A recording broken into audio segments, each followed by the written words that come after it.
ఈరోజు నేను గోబీ 65 చేయిస్తున్నాను. చూద్దాం ఎలా చేయను. గోబీ ఇట్లా చిన్న ముక్కలుగా కట్ చేసుకోవాలి. ఇది ఎలా తయారు చేయను మీకు చూపిస్తాను.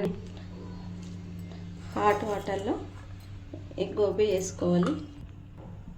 దీంట్లో కొంచెం ఉప్పు వేసుకోవాలి, సాల్ట్, కొంచెం పసుపు వేసుకోవాలి.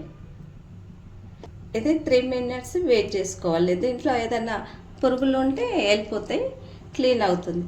స్టెయిన్ చేసుకున్నది కాలీఫ్లవర్, 2 స్పూన్ల మైదా, 1 స్పూన్ కార్న్ఫ్లవర్, కొంచెం ధనియాల పౌడరు,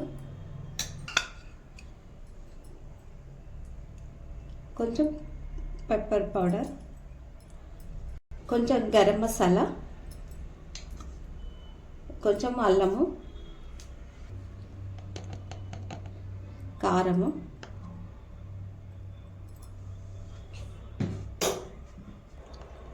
సాల్ట్, కొంచెం సాల్ట్ దాంట్లో ఉంది కాబట్టి కొంచెం, చిటికెడు తినే సోడా.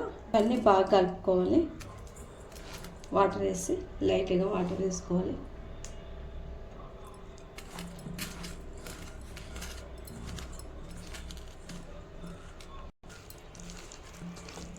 దీంట్లో ఉప్పు, మళ్ళీ మైదా, కార్న్ఫ్లవర్ సరిపోయిందో లేదో ఒకసారి చెక్ చేసుకోవాలి. తక్కువ ఉంటే మళ్ళీ కలుపుకోవాలి.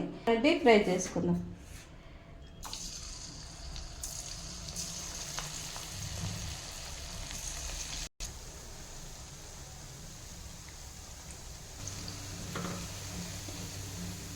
క్రిస్పీగా కావాలంటే మళ్ళీ ఒకసారి ఫ్రై చేసుకోవాలి, డబుల్ ఫ్రై చేసుకోవాలి.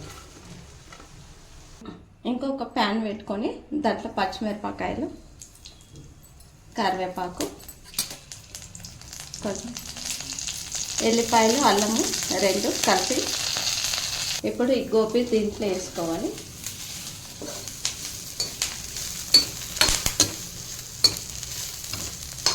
వేడివేడిగా సర్వ్ చేసుకోవాలి ప్లేట్లకి. ఎంతో టేస్ట్ అయిన గోబీ 65 రెడీ అయింది. మీరు కూడా ట్రై చేయండి. Okay, thank you, bye.